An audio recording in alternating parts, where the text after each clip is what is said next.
hablando de dogmas, está el dogma del priismo, uno de los que tal vez preocupa muchísimo. Yo y el presidente López Obrador, meme, comienzo contigo en esto, pues, híjole, le puso disculpe usted la palabra, pero le puso una verdadera madriza a Lito Moreno y a Rubén Moreira por votar a favor de las empresas en lugar de los mexicanos. Comienzo contigo, meme, porque tú ayer exhibías precisamente a a la pareja sentimental de Rubén Moreira, quien ahora es candidata a la gubernatura de Hidalgo, a Carolina Villano. Hoy el presidente asegurando que Lázaro Cárdenas nacionalizó el petróleo y López Mateos nacionalizó la industria eléctrica para los mexicanos y que ambos eran del PRI, cuestiona qué tiene que ver Alejandro Moreno con ese pensamiento si votan en favor de las empresas o el jefe político del PRI, Rubén Moreira. Y para ponerle, bueno, pues más sal, más limón a la herida, lee la carta de López Mateos en la que se asegura que solamente un traidor entregaría su país a los extranjeros, querida Meme Yamel. Hay que poner varias cosas sobre la mesa, mi querido Toñito y mi querido Jorge, porque aquí estamos hablando de un PRI, ¿no? Del PRI que nacionalizó la industria eléctrica, el PRI de la expropiación petrolera. Entonces, moralmente, el PRI tiene una responsabilidad con la reforma eléctrica. Además de la reparación del daño, claramente, una reparación del daño por la reforma energética del 2013, una reforma energética que se aprobó en minutos, que no se discutió, una reforma energética en la que gastaron millones para decirnos que iba a bajar la luz y que eso fue mentira, una reforma en donde el propio secretario de Energía en su momento, ¿no? Terminando la administración de Peña, reconoció que nunca estuvo destinada para bajar la luz, al menos en 30 años. Entonces, estamos ante una reforma eléctrica que es incluso consecuencia de una decisión de diversos amparos, porque hay que recordar, porque hoy también se decide eso, sobre la ley a la industria eléctrica. ¿No? Recordarán que esta es una reforma que inicia el presidente, o sea, una reforma a la ley para hacer ciertas modificaciones a la actual ley energética que tenemos en el país y que se pudiera como resarcir el daño. Ok, se aprueba, sale y viene esta ola de amparos en donde la frenan y hasta hoy sigue frenada esta ley que tendrá que decidir la Suprema Corte a ver qué pasa. Pero como viene toda esta ola, entonces el presidente dice, bueno, no lo quieren por las buenas, vamos a hacer una reforma a la industria eléctrica, que creo que es la reforma más importante en México, es la reforma más importante. Y el Partido Revolucionario Institucional tiene todo este contexto para aprobarla. Curiosamente, y aquí vienen datos importantes, es este PRI que sabe que la tiene que aprobar, saben que la tienen que aprobar. Cuando estuve en Nuevo León, o sea, el PRI solamente hizo una sola asamblea para la reforma eléctrica, solo una. Y esa fue en Nuevo León. Y en esa asamblea, jóvenes de la Autónoma de Nuevo León le entregan a Alito Moreno 200 firmas para que aprueben la reforma. O sea, la gente, los jóvenes de Nuevo León, 200 jóvenes de Nuevo León, le dicen a Alito Moreno, aprueben la reforma eléctrica. ¿Qué hace el PRI? La desestima, dice no es cierto, no, nada, ¿no? Este PRI que un día sí, al otro también dice una cosa y luego la cambia. Y es justamente el tema. Hoy lo decía el presidente en la mañanera. Es un PRI que fue, desde que se presenta la iniciativa, dicen no la queremos aprobar, no va a pasar.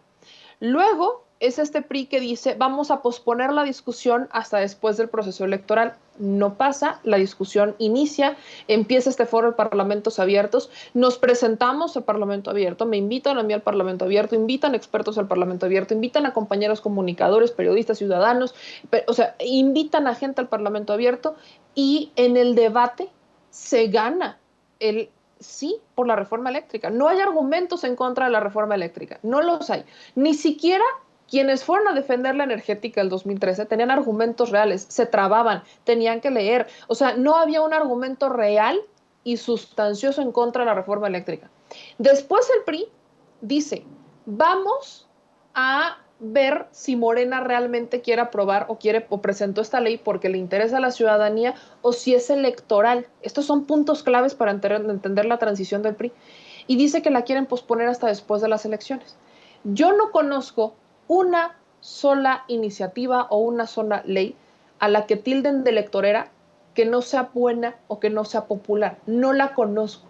Entonces, cuando el PRI, PAN, PRD, porque esto lo dijeron los tres, dicen que quieren aventar la discusión y posterior votación de la reforma eléctrica hasta después de las elecciones para ver si es honesto Morena en su intención con la reforma, están diciendo que es necesaria, la están reconociendo. Pero por si eso no fuera suficiente, lanzan su propia reforma eléctrica. O sea, esto ocurre con semanas de diferencia. Y entonces lanzan su propia reforma eléctrica. Y cuando uno la lee, es una copia de la reforma eléctrica de Andrés Manuel López Obrador. Es una copia. La hicieron un poquito más light, ¿no? Como que la rebajan con agua. Pero es la esencia de la reforma, la nacionalización del litio, perdón, que el Estado tenga un control, o sea, que la CENACE regrese a la Comisión Federal de Electricidad, ¿no? Todos estuvieron en contra de esto, pero ahora resulta que la propuesta de reforma eléctrica del PRI trae estos argumentos. Y después de presentar su propia reforma eléctrica, que es un plagio de la de Andrés Manuel López Obrador, salen a decir que no la van a votar a favor. Y luego salen con Va por México, o sea, PAN, PRD, se unen otra vez con ellos, a decir que no va a pasar, que no la van a votar a favor y en comisiones la votan en contra. Que en comisiones no importa si la votan a favor o en contra, porque con todo y la mayoría de Morena, PT Verde, la sacaron y ya está en la lista de las discusiones. Entonces, viene todo este hilo de incongruencias, de un día sí, mañana no, o sea, de que el PRI amanece bipolar. El PRI entre volátil y bipolar, yo no sé en dónde está. Deberían de ir a tratarse, porque un día dicen otra cosa y otro día se la cambian y luego van y vienen y van y vienen y van y vienen. ¿Por qué? ¿Por qué lo hacen? Porque no tienen forma de evadir su responsabilidad en la aprobación de esta. Ahora, aquí vale la pena mencionar, el PRI está dividido, el PAN está dividido, el PRD ya casi no existe. Movimiento Ciudadano es una fusión interesante de panistas que se sienten progres y los salvadores de México. Pero el PRI, particularmente, hay muchos priistas que no simpatizan con Alejandro Moreno Cárdenas. Y el PRI tiene una tradición de alinearse públicamente, pero en donde vamos a ver realmente la intención del PRI y de los legisladores está en la votación. Hay 1.500 estrategias que puede aplicar Morena, tiene 1.500 cartas que puede aplicar Morena para que se consigan estos 54 votos y que puedan salir del PRI. Y yo no dudaría que hasta uno que otro del PAN. No lo dudaría, porque esta es una reforma que va a solucionar las cosas.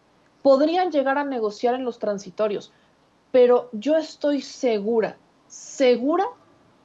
que esta reforma se va a aprobar porque los mensajes que han dicho unos y otros han sido tan interesantes, tan viscerales, tan diversos, tan variados, que ya ni siquiera ellos se entienden.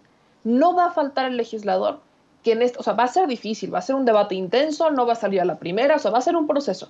Pero en la votación final yo les apuesto lo que quieran a que vamos a tener priistas que van a traicionar a Lito Moreno y que van a traicionar a las cúpulas del PRI, como ya lo han hecho muchas veces. Eso creo que es la clave.